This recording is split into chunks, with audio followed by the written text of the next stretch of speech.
If you're like me and you bought this smoke alarm and you turned it on and deactivated it by mistake, here's a YouTube video so that you don't do this again.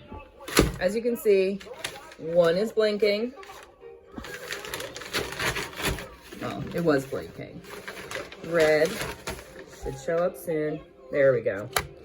And one has not been activated yet.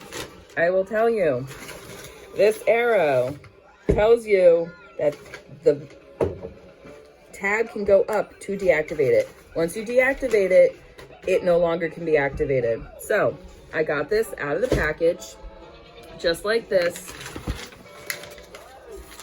This backing was against it like this. I'm gonna take the backing and align it.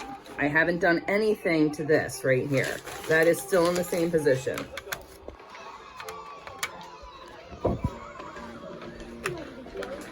I'm gonna align it until it clicks in, and I'm gonna turn it clockwise. It is activated. Moments here. There we go. And that's all you have to do.